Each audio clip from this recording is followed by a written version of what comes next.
Olá, boa tarde, bem-vindos e bem-vindas para mais uma programação do evento Melhores para o Brasil. Eu sou Adriana Barros, atuo na área da sustentabilidade há alguns anos, faço parte da diretoria do Instituto Integral Brasil e atuo como relações institucionais da sinergia socioambiental. Sou uma mulher de 55 anos, branca, cabelo curto grisalho, olhos castanhos escuros, estou usando uma blusa preta com colar e brincos prateados. Bom, é um prazer, um privilégio estar aqui com 3 lideranças inspiradoras, que a gente vai conhecer daqui a pouquinho, representando 3 instituições incríveis. E hoje eu facilito a conversa desta mesa, o trabalho das organizações gerando impacto da sociedade. E para começar, eu gostaria de convidar a Val Rocha para se apresentar. Val, com você. Oi, Adriana. Olá, pessoal. Eu sou Val Rocha, faço gestão institucional do Instituto Elos, uma organização que há 21 anos trabalha com protagonismo jovem e desenvolvimento territorial. A gente faz isso com metodologias próprias que buscam desenvolver e estimular nas juventudes e nas comunidades potencial, pertencimento e protagonismo, fortalecer vínculos e reduzir vulnerabilidade. Aqui estão alguns resultados. Desculpa. Para você que não está me vendo, eu sou uma mulher negra de 50 anos e o que eu posso dizer é que eu estou usando o meu melhor sorriso por estar aqui acompanhada de pessoas extremamente inspiradoras e muito animada para a conversa que a gente vai ter. Prazer, obrigada, Val. Vou passar para a Adriana. Adri? Boa tarde, pessoal. Eu sou a Adriana, eu trabalho no Instituto Coca-Cola Brasil. Eu hoje estou responsável pela área de pessoas e recursos. O Instituto Coca-Cola Brasil é uma organização do terceiro setor que trabalha hoje com foco na inclusão produtiva de jovens em situação de vulnerabilidade, especialmente jovens negros e negras e mulheres. A gente está há 12 anos com o programa trabalhando com jovens, e nesses 12 anos a gente já tocou a vida de mais de 500 mil jovens. O nosso foco hoje é melhorar ainda mais, garantir a inclusão produtiva deles e encerrando ciclos de pobreza. É um prazer enorme estar aqui com vocês hoje, nessa conversa que a gente vai ter com essas pessoas muito incríveis, de organizações incríveis que estão fazendo a diferença no país. Eu sou uma mulher branca, tenho 47 anos, cabelos compridos, pretos, uso óculos, e também venho como a Val, com um sorriso no rosto, para bater esse papo com vocês. Obrigada. Bem-vinda, Adri. Vou passar para a Luísa. Oi, pessoal, tudo bem?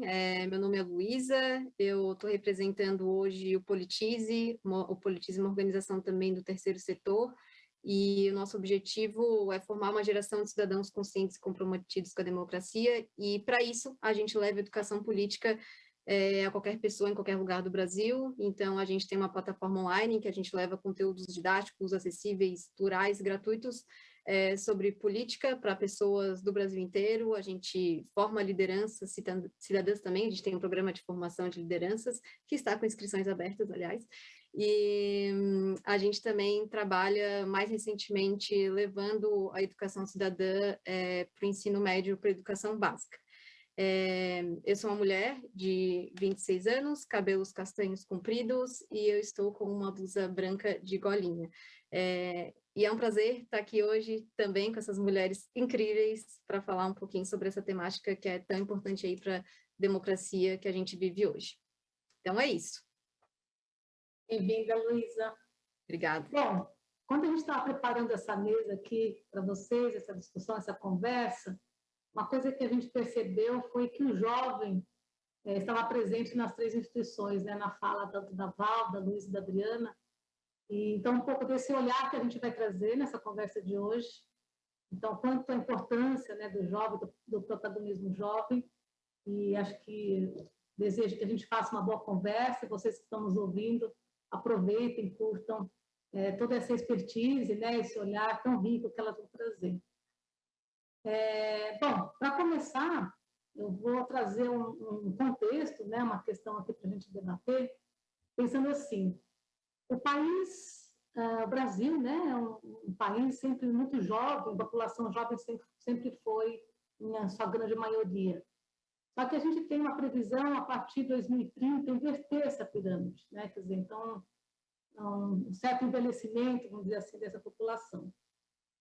Como que acontece, né, esse impacto dessa inversão? Quais são as consequências, tanto na questão social, econômica e política, que a gente vai vivenciar, né? Como é que é isso? Então, qual o olhar da instituição de vocês?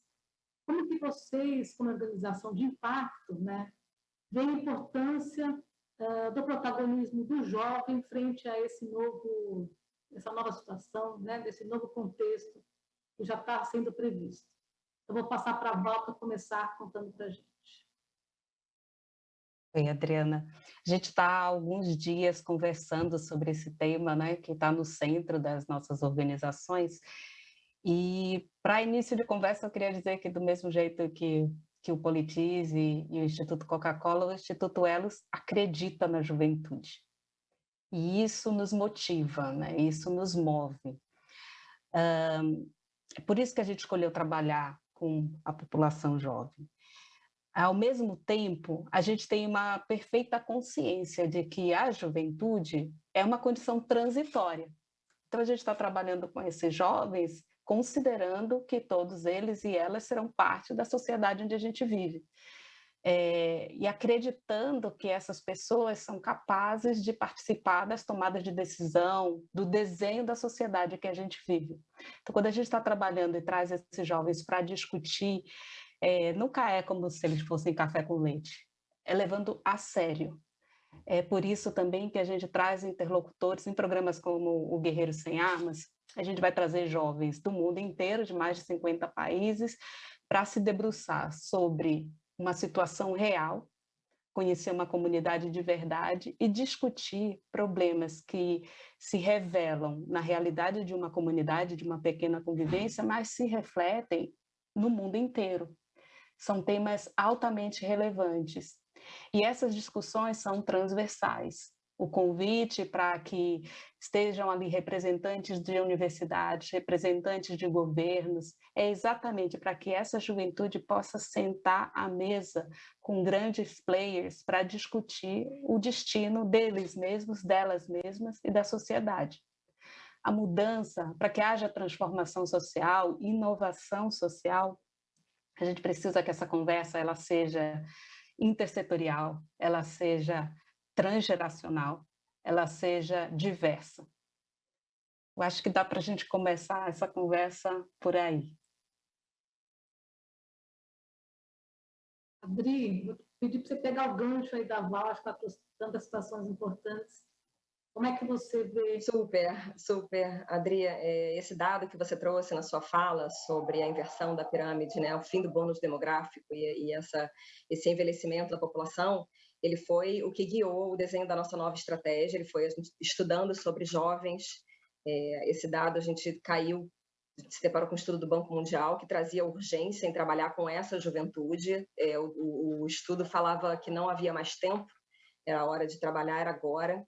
O Instituto já trabalhou com temáticas diversas ao longo da sua história, de mais de 20 anos, e desde 99, mais ou menos, desde 2009, 2010, a gente assumiu o programa coletivo, na época era Coletivo Coca-Cola, depois virou Coletivo Jovem, e à medida que a gente ia trabalhando com esses jovens, entendendo a importância de apoiá-los e muito mais do que dar alguma coisa, era mostrar a potência que existe nesse jovem e como é que ele pode ser agente de transformação da sua vida, do seu ambiente e do país como um todo, né? E quando a gente estava no final de 2019, ainda um pouco antes de entrar na pandemia, mas a pandemia foi um grande catalisador de todo esse processo, a gente acaba optando por propor uma estratégia onde a gente tem um foco exclusivo no jovem,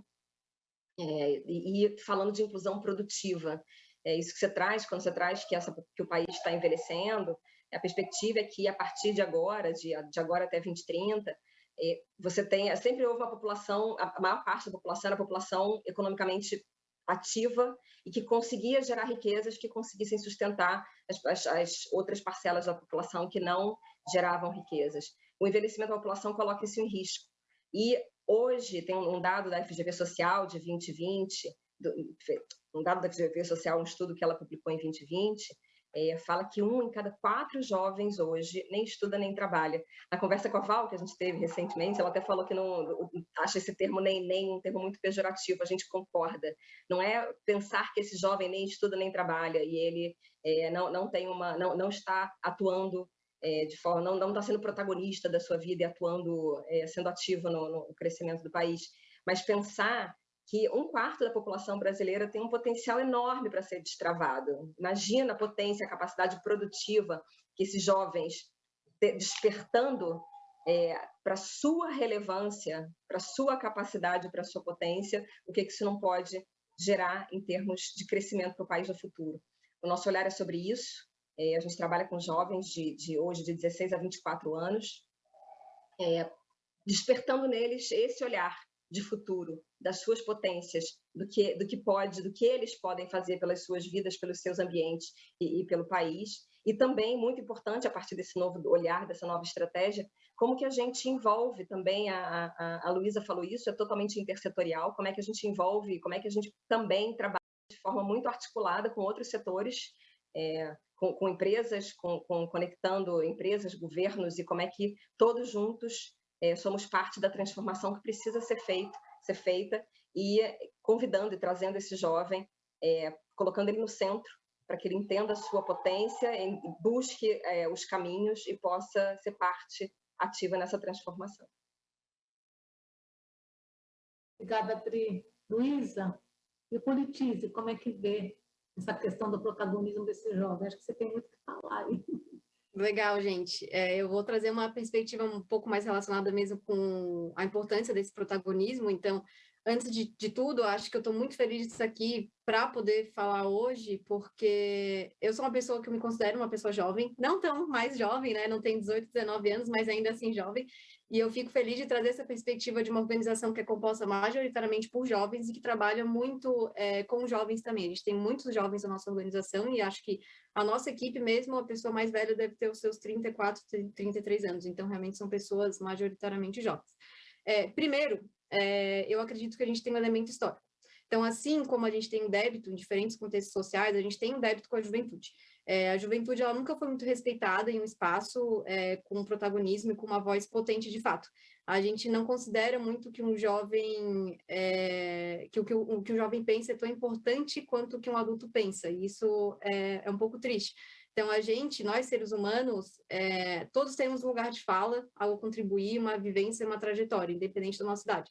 E os jovens, eles têm um ponto de vista, uma vivência específica, uma troca com pares que é diferente do que a gente vê, por exemplo, com os nossos pais ou entre os nossos avós.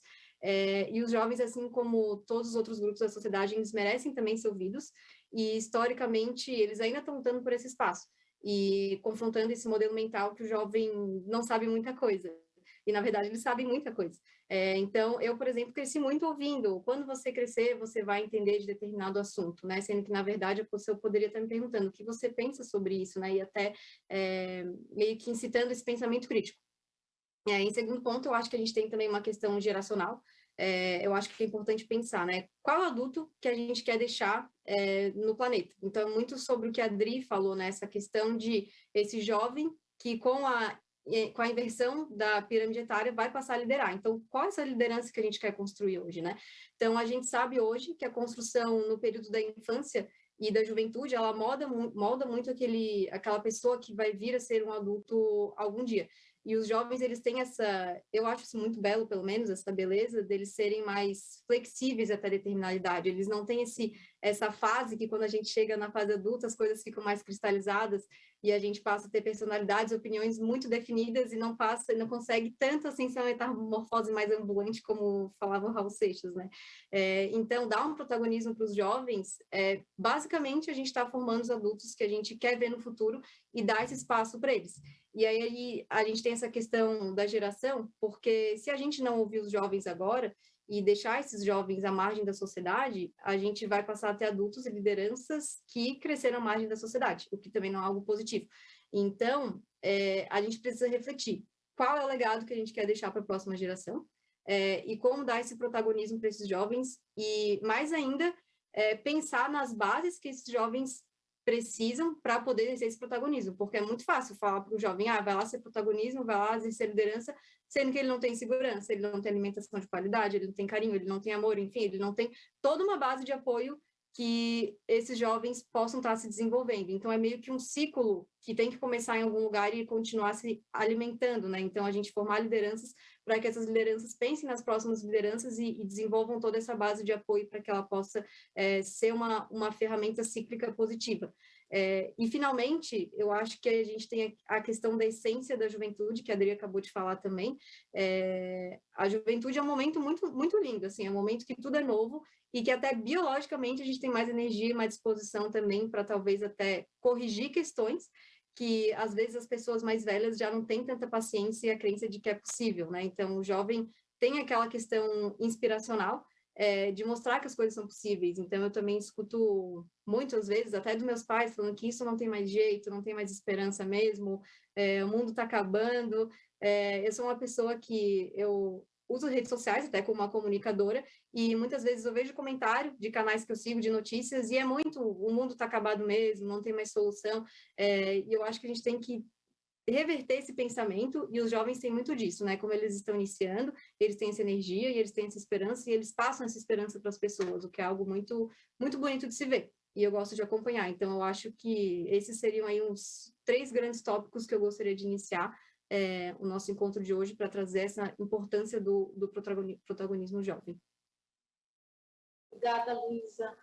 Antes de passar a palavra para a Adriana, que até comentou sobre a questão da pandemia, antes de eu passar, eu queria perguntar para a Val, assim, Val, dentro do que a gente escutou, acho que a Luísa trouxe forte, né, o espírito do jovem, essa vontade do que é possível, né?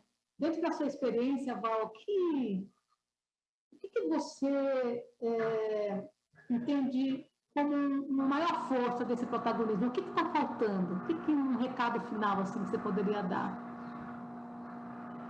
A Luísa mencionou uma coisa que ficou aqui ecoando para mim, né, junto com o que a Adriana falou sobre os neném, que vocês já sabem que é um ponto que me pega. Quando a gente trabalha aqui no Elos com o jovem, está claro o potencial, está claro para nós, organizações e todo um setor da sociedade que se desenha para olhar para o jovem. A primeira coisa para mim que precisa acontecer é que a juventude seja capaz de ver a si mesma com esse potencial. E essa imagem de que eles não são levados a sério, de que eles são um assunto para daqui a pouco, precisa ser revisto. Eu adorei que a Luísa trouxe que a organização é composta por juventudes, porque essas são as perguntas que devem permear. A organização que a gente está fazendo agora, que está focada em juventude, tem espaço para jovens? A política pública que eu estou desenhando considera a perspectiva do jovem? O poder público onde eu estou atuando tem espaço para essa juventude? E mais, é levado a sério mesmo? É de verdade? Essas perguntas orientadoras podem nos levar a criar uma outra realidade para a participação para a juventude. Não basta a gente convidar essa juventude, a gente tem que fazer um convite que ele seja irresistível e verdadeiro. Porque quando a gente faz isso, aí a gente é capaz de formar vínculo, que é o que vai motivar o jovem a querer investir todo esse potencial numa sociedade que, de fato, ele se vê parte, né? E é aí que a gente tem protagonismo. Quando eu quero investir o meu potencial para gerar transformação, essa é a grande força da juventude. aí eles não param por estereótipos ou por imagens preconcebidas que nós mais velhos temos do que é o que não é possível. Acho que essa é a beleza e a grande força da juventude, desafiar o que é possível. Val, pegando um pouco o gancho aí do que é possível, a gente acabou de viver uma situação de pandemia, né?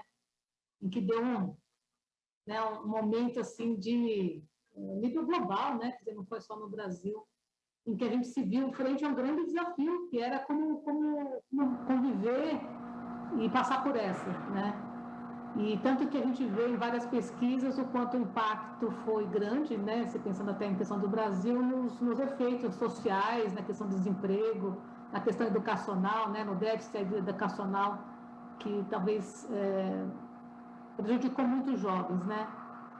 E pensando muito no que vocês trouxeram tão forte, né? Quer dizer, temos espaço para o jovem, né? Para ele ser protagonista, para ele trazer essa força. E aí está também fazendo um paralelo de uma notícia que saiu no Exame, até com uma coisa que vocês colocaram, que diz que 12 milhões de jovens não estão com oportunidade de estudar e nem de trabalhar, né?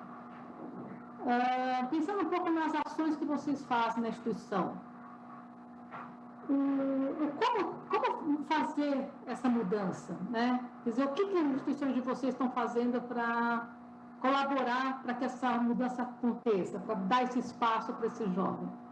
Eu vou passar primeiro, então, para a Adri falar um pouquinho do Instituto Coca-Cola.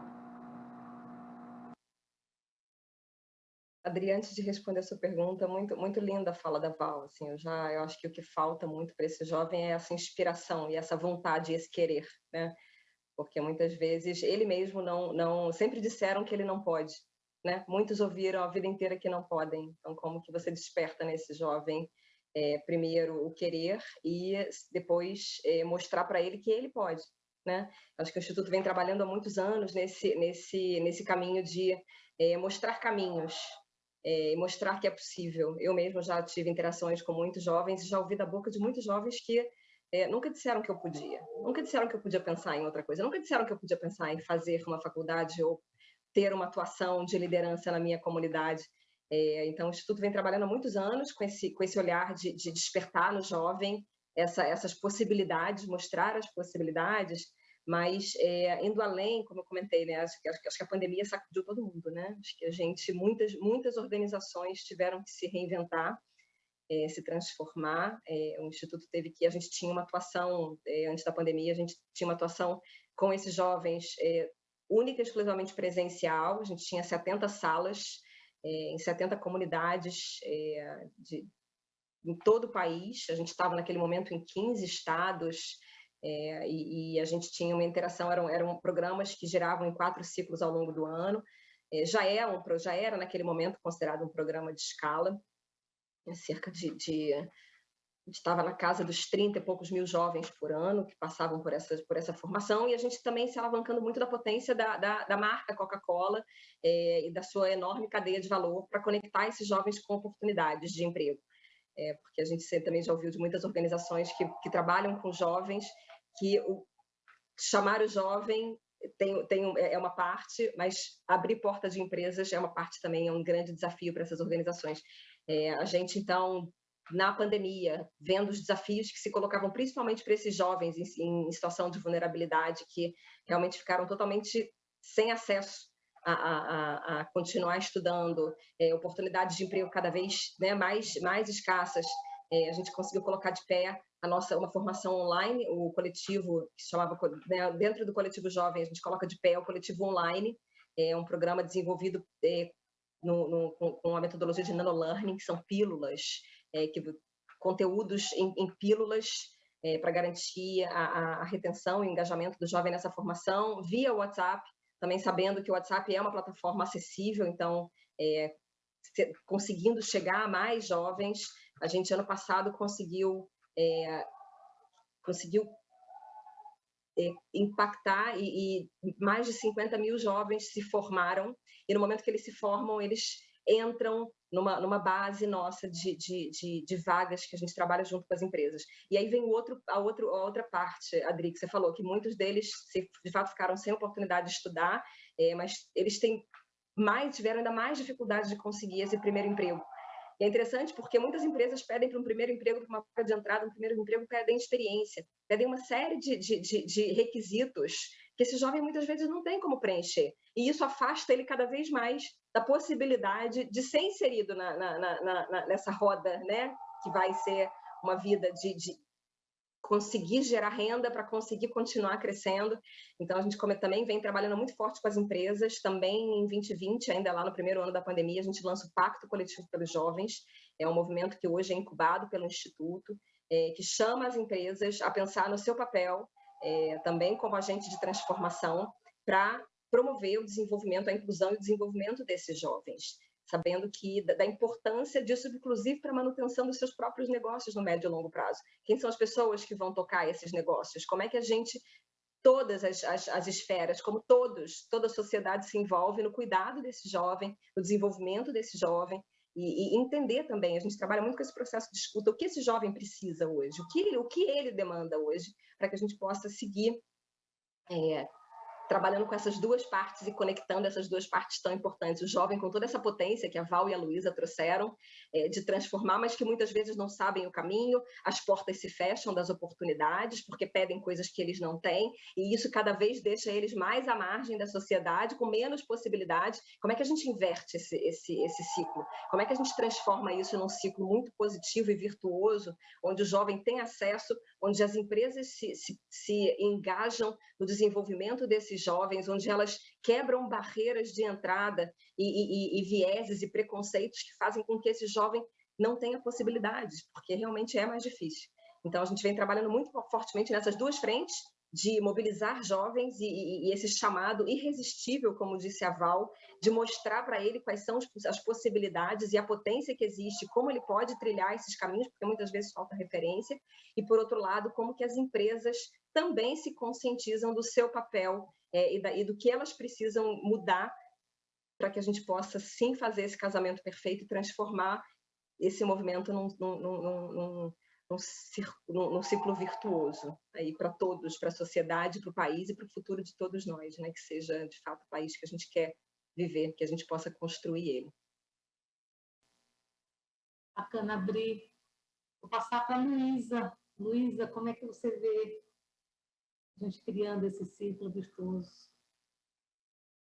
Gente, muito legal. Eu até ia compartilhar agora aqui do lado fazendo uma brincadeira, o lado dos jovens que a gente fala, tem até um meme que pessoas que estão buscando estágio encontram muito. A galera ali dos 17, às vezes 18 anos, um pouquinho para cima também, que eles buscam experiência, mas todas as empresas querem pessoas que já têm experiência. Então, como a gente conseguir experiência se ninguém dá a oportunidade da gente conseguir experiência. Então, algo que eu me conectei bastante, eu ri internamente aqui, porque é triste isso, a gente tem que ter essas oportunidades, como vocês bem falaram, assim, e trazendo a perspectiva do Politize, sendo bem honesta, o Politize não contribui diretamente com nenhum desses pontos em si que a gente está falando hoje, tá?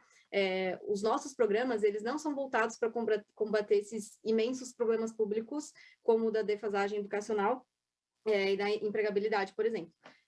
No entanto, quando a gente trabalha uma educação política, uma educação para a cidadania e democrática, a gente está preparando um cidadão ou uma cidadã para enfrentar esses problemas de uma forma diferente, com mais ferramentas, com mais consciência, com mais capacidade crítica, com mais insumos mesmo, para conseguir lutar pelos direitos que essa pessoa, como eu, como vocês, como, enfim, pessoal que está ouvindo a gente hoje aí, tem enquanto um estado de bem-estar social que a gente vem buscando criar, né? Enquanto essa justiça social que a gente quer ver no Brasil, onde as pessoas precisam ter acesso à educação e precisam ter acesso a emprego.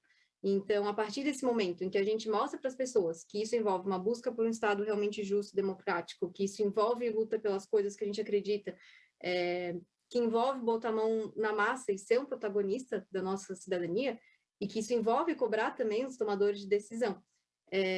Então, a gente está, de uma forma indireta e com extremo longo prazo, e como um trabalho de formiguinha mesmo, que a gente gosta de falar aqui dentro, contribuindo para que a gente tenha uma sociedade mais preparada para viver numa democracia, compreendendo a democracia como um regime político, mas também como um conjunto de valores, de princípios, práticas, que na soma tudo a gente na soma de tudo isso, a gente espera que a gente tenha menos problemas dessa natureza. Então, hoje a gente fala bastante que o que tem mais democrático no Brasil é o despreparo para a democracia. Então, isso tem que começar a deixar de ser uma verdade, as pessoas entenderem que é uma coisa toda muito grande e tem que ter essa visão bastante de longo prazo, que é o que a gente traz aqui no Politize. Então, a gente tem essa visão sistêmica, porque boa parte dos problemas que a gente sofre enquanto sociedade, eles vêm dessa raiz de uma falta de preparo para o exercício da cidadania e da compreensão do todo, como eu já falei, e da empatia com o próximo também, então, de entender como as coisas funcionam e muito mais. E tudo isso vem dessa educação cidadã, educação provocadora, ativa, para colocar as pessoas, de fato, no centro. Então, a partir disso tudo que eu falei, a gente aqui no Politize, a gente espera que daqui a muitos anos de luta que a gente vem enfrentado, a gente tenha contribuído para que alguns tópicos como esses não sejam mais mencionados e que, dentre outros também, como o meio ambiente, questão da segurança pública, saúde, enfim. Então, a gente não tem ações específicas para essas duas áreas que a gente está conversando sobre, mas, novamente, o nosso trabalho, ele perpassa essas questões pelo conceito da cidadania e a forma que o Politize vê o mundo. Então, acho que é isso. Bacana, Luísa. Vou passar, então, a palavra para a Val, para dar esse final para essa questão, né, para esse olhar que a gente está trazendo. Tanta coisa que foi falada que é tão interessante.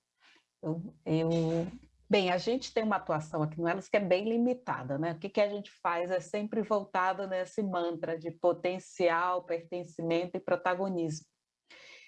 E quando eu vejo esses dados, né? 12 milhões de jovens que não estão na escola nem trabalhando, a inversão da pirâmide etária. O que me vem à mente, pela atuação que a gente faz, é que a gente vai inverter essa pirâmide carregando todas as desigualdades que existem atualmente. Então, o Elos trabalha com jovens de diversas classes sociais. Um dos nossos principais programas, a maior riqueza dele e o maior desafio do Guerreiros Sem Armas é o fato de que junta jovens que vêm de famílias privilegiadas e jovens que vêm do cortiço. Jovens que estão sendo educadas e educados para liderar as fortunas das suas famílias e jovens que aparecem nas estatísticas como neném e estão trabalhando por um projeto comunitário. Eu acredito que a gota de contribuição do Elos, nisso que eu falei antes, que precisa ser colaborativo, com diversas perspectivas, tem muito a ver com a construção desse espaço de diálogo e possibilidade na diversidade. Eu acredito que uma parte dos problemas que a gente vive vem, de fato, dessa impossibilidade de enxergar o outro, de contemplar o outro nos desenhos de sociedade que a gente faz. Então, a gente trabalha muito por uma ética que ela considere eu comigo mesma, eu com a outra pessoa e eu com o mundo na criação de soluções. Não vai ser bom se não cuida da minha saúde mental, de mim como indivíduo. Não vai ser bom se não considera a outra pessoa, as dores das pessoas que são muito diferentes de mim, seja por sua cor de pele, seja por sua capacidade de pagamento das coisas ou de aquisição das coisas nessa sociedade. E não vai ser bom se não considera que vida nesse planeta não é apenas dos seres humanos. Então, esse ciclo virtuoso de desenvolver potencial, criar vínculos, fortalecer vínculos para que a gente se importe uns com os outros e, a partir daí, a gente queira agir para gerar transformação, é o moto aqui para a gente, é o que nos motiva, é o que me dá bastante vontade de continuar trabalhando também. Uau, obrigada, Val. Nossa, acho que essas falas foram inspiradoras. Pensando também, né, que a gente está aqui no evento Empresas para uma Nova Economia. E aí, pensando já um pouquinho, né, da gente, indo já para o final da nossa conversa, acho que de todos os pontos que vocês colocaram, me vem muito uma necessidade da gente ampliar a visão, né, de ter uma visão integrada, ampliada, em que a gente integre todas as verdades, todas as necessidades, todas as visões, principalmente criando esse espaço ampliado de diálogo. Quando vocês falam que, puxa, o jovem, né, muitas vezes ele é não compreendido, né, ou muitas vezes não, já julgam e não deixam nem o jovem se colocar, falar a visão dele, né, então, muito do que vocês trouxeram como um jovem protagonista, a gente reverter isso, né, Valdo, até desse cenário que está previsto, qual é a ação mais imediata, né, o que realmente, quais são as ações que deveriam ser feitas agora? Vou passar a palavra para a Luísa, inspirada aí na juventude, trazer um pouquinho desse olhar, né? Como esse recado final nosso, se tem que fortalecer esse diálogo, por onde a gente começa? Ou não só começa, né? Mas por onde a gente intensifica? Legal, Adri, muito bacana. Eu trouxe aqui só alguns dados que para mim são bem significativos, então, do IBASE, do Instituto Brasileiro de Análises Sociais e Econômicas. São 2 dados contra outros 3 que se contrapõem bastante. Então, os 2 primeiros são que, dentro dessa pesquisa que eles fizeram, tinha um indicativo que de mais de metade desses jovens, mais de 50%, consideravam que o mais importante para mudar o Brasil são as políticas governamentais, mas quase a metade, 48%, acreditavam e achavam que deveriam se preparar para o futuro. Se contrapondo a isso, apenas 5% desses jovens tinham vontade de liderar ou participar de movimentos de transformação, 65% dos jovens nunca tinham se envolvido em nenhum projeto social e 40% dos jovens não têm o hábito de discutir política. Então, a gente tem algumas questões aqui. Os jovens, eles sabem dos problemas, eles têm ciência dos problemas e muitas vezes eles sabem até o que precisa ser feito para buscar essas soluções. No entanto, eles não estão se envolvendo. Então, por que eles não estão se envolvendo? Eu não tenho essa resposta exatamente, eu acho que é para isso que a gente está aqui hoje, para discutir, mas do lado de cá eu vou trazer algumas reflexões das coisas que eu tenho observado também, que eu converso com os jovens. Então, primeiro de tudo, uma reflexão antes de eu trazer até a minha fala. Será que não seria interessante até, já que a gente está falando sobre jovens, não ter um jovem aqui para falar com a gente hoje? Eu acho que seria uma coisa massa, assim, a gente ter uma pessoa que tivesse 17 anos aqui na nossa roda para também ouvir o que essa pessoa tem para falar. Então, essas coisas de inclusão acho que são muito importantes, assim. E um dos passos, eu acho que é valorizar esses jovens e falar, claro, vocês são fodas, vocês têm conteúdo pra caramba e a gente sabe disso. E a partir disso, dar espaço para esses jovens e oferecer a eles uma escuta assim, ativa e verdadeira mesmo, sabe? Cocriar, não levar as coisas extremamente prontas, mas mostrar que existe margem para que essas costuras sejam feitas, trazer as pessoas para o debate e entender que as pessoas não precisam estar prontas e que elas podem contribuir com o que elas têm. Então, aqui no Politize, por exemplo, a gente não busca para nossas formações e programas trazer pessoas que são especialistas em nada e que têm um grande conhecimento, nada. A pessoa pode chegar super crua de conhecimento, a única coisa que ela precisa ter é realmente vontade de aprender e querer fazer com que as coisas aconteçam. Então, essa é uma coisa. Ainda, a gente tem o diálogo, que é fortalecido, primeiro, quando a gente dá valor a esses jovens. Então, quando a gente lança a luz nesses jovens e diz que eles são importantes, ou seja, a gente meio que trabalha com a autoestima dessas pessoas e eleva essa autoestima e fala, mano, tu é muito massa e eu quero te ouvir, sabe? E mostrar que todas as visões de todas as juventudes são importantes e que, sob diferentes perspectivas, vão ter algo a contribuir. Então, valorizar isso é o primeiro passo. E aí a gente começa a trazer ferramentas de como fazer esse processo acontecer. Então, ferramenta discutativa, comunicação não violenta, que a gente consiga absorver e estar presente no que as pessoas estão falando, de uma vez por todas, explicar para as pessoas que é uma necessidade, que o conflito é uma necessidade necessária e saudável. A gente tem hoje, a gente discrimina muito a questão do conflito. A gente acha que é ruim, sendo que, na verdade, conflitos são necessários, né? Os conflitos saudáveis, porque são neles que ele cresce, né? E aí eu sempre estou conversando com o Gabriel, que é o nosso diretor executivo, ele conhece a Val também, ele fala toda hora da Val, que ela é muito massa. Então, ele diz que nem sempre a gente vai ter uma adesão total e uma satisfação total das coisas, mas a gente vai ter uma insatisfação equilibrada. E quando ele me falou isso, eu refleti bastante, né? Ou seja, a gente vai ter pessoas convivendo com algumas insatisfações, mas, cara, num nível equilibrado, entende?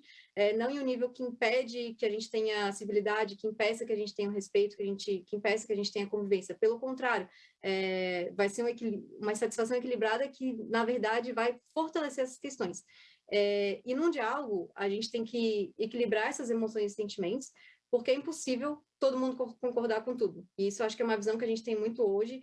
Quando a gente olha até para partidos políticos, a gente meio que quer obrigar as pessoas a concordarem com a gente. Isso não é muito legal.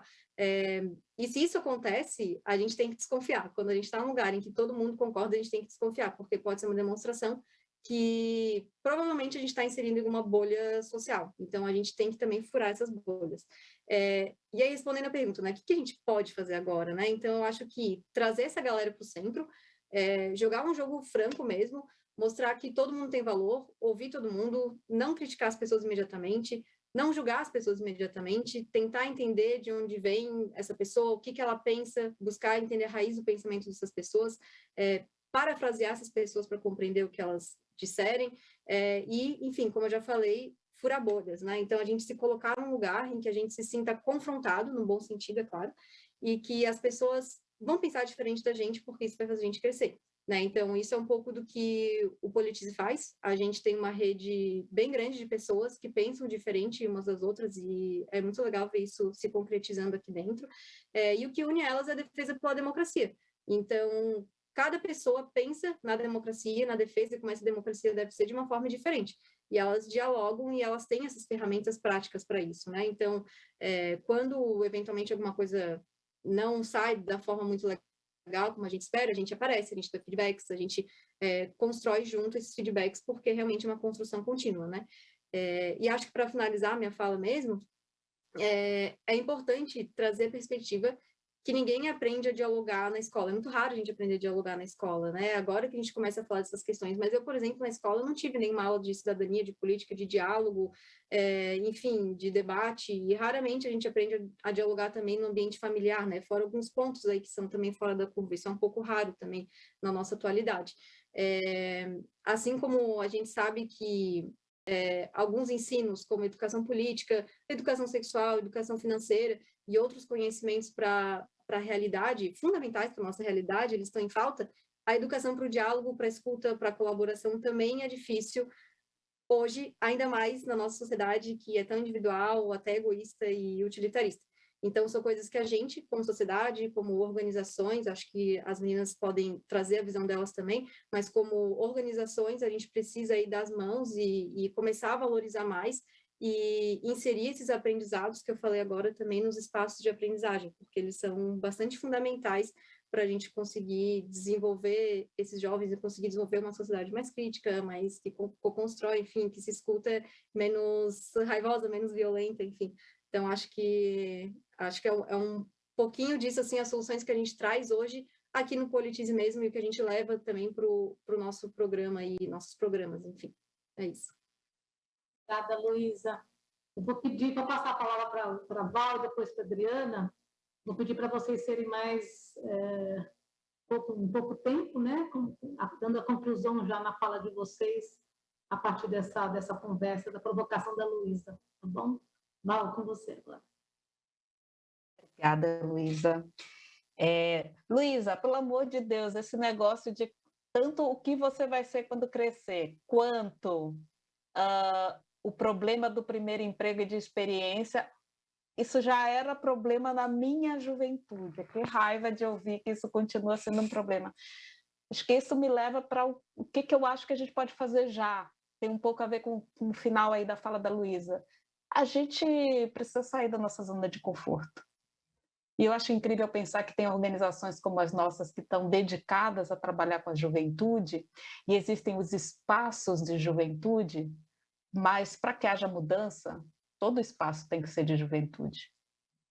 Se eu estou fazendo o meu trabalho, seja onde for, sou CEO de uma empresa, eu sou diretor de uma escola, eu sou prefeito de uma cidade, se sento à mesa, olho ao redor e só encontro iguais, seja a cor da pele é igual, a faixa etária é igual, tem alguma coisa errada. Jovem, como qualquer outro ser humano, com seus potenciais reconhecidos, autoestima fortalecida, se importando com o meio do qual faz parte, com vínculos fortalecidos, tem muita vontade de ofertar sua capacidade, sua criatividade, sua perspectiva para gerar soluções. Mas tem que ter espaços amigáveis, né? E vamos combinar que os espaços eles nem sempre são amigáveis. Eles nem sempre convidam a participação do jovem, eles nem sempre facilitam. Então, eu diria que agora mesmo que a gente pode começar a fazer, todo mundo que está ouvindo aqui, todo mundo que tem uma posição e que já não é mais jovem, é olhar dentro desse lugar, dessa empresa onde você está trabalhando, dessa organização, e pensar quais são as formas de incluir o jovem. Melhor ainda, chama um jovem, uma jovem para conversar com você sobre isso. Esse é um primeiro passo elegante que a gente pode dar, essa semana mesmo. Convidar alguém jovem para contribuir com o desenho de políticas para a juventude no lugar onde você está. Para ser bem breve, Adriana, e respeitar nosso tempo. Maravilhoso, Val. Recado lindo que você deu. Adri, suas considerações finais, então. É muito pouco a construir sobre tudo que foi dito, né? Acho que Luísa e Val foram precisas aí nos pontos. Eu acho que a gente sempre tem também como princípio chamar para o debate, né? Criar esses espaços que a Val falou. Não basta convidar, não basta o convite ser irresistível, a pessoa chegar e achar que ela não se sente à vontade e não será ouvida. Como você cria esses espaços onde esse jovem poderá, de fato, falar o que pensa, ouvir a escutativa que a Luísa falou, como é que você cria mecanismos para garantir que o que esse jovem fala é ouvido, né? Porque muitas vezes também as pessoas fecham sua escuta e aí você fica totalmente pouco efetivo nesse processo. Saber acolher esses diferentes pontos de vista. A gente entrou num momento de polarização onde realmente o debate se tornou muito difícil. Dificilmente tem certo e errado, né? O mundo não é binário, né? E como é que a gente consegue entender como as lentes que cada um usa, né? Como é que agrega diferentes olhares. Tudo isso para entender de fato quais são as necessidades, que barreiras estão postas, como que a gente consegue agir sobre essas barreiras, todos nós, com a responsabilidade de cada um, dentro do seu papel, dentro do seu lugar, dentro do que pode ser feito. Porque eu gostei muito do olhar da Luísa, que fala que pouco se pensa em trabalhar as capacidades desse jovem sob o ponto de vista de que ele vai ser o adulto daqui a pouco e ele vai assumir muita responsabilidade daqui a pouco. Eu tenho um filho pré-adolescente que chegou em casa um dia me falando que pensou em fazer engenharia química, e eu perguntei por quê. E ele falou que ele gosta muito de química. Eu falei, mas você sabe o que faz um engenheiro químico? Aí ele, não. Falei, então você não sabe que você quer fazer engenharia química. Então, como é que você desperta o olhar das pessoas sobre o que qual é o papel que ele vai ter na sociedade a partir do momento que ele assume uma série de responsabilidades? Então, acho que e não tem como fazer isso sem convidar, sem incluir, sem ouvir. Né? Eu acho que é isso que todos nós aqui estamos, né, pelo menos as 3 organizações estão tentando fazer, e despertar essa curiosidade, despertar esse interesse em ser parte, em ser um agente de transformação, em ser produtivo, em agir. Então, acho que tentei ter uma fala de fechar, saindo um pouco do papel da organização e indo para um lugar de qual o papel nosso, né? Como pessoas querendo transformar o futuro desse nosso país e investindo nessa juventude que não está perdida, está aí, é potência e precisa só ser estimulada, né? Precisa só agitar um pouco mais esse ambiente e mostrar para eles, para todos e todes e todas que precisamos falar sobre. Sim. Muito obrigada, Adri. Bom, chegamos aqui no nosso final. Eu queria agradecer muito a Val, a Luísa, a Adriana, por tanta inspiração e reflexão. Acho que a gente sai daqui inspirados, né, reflexivos.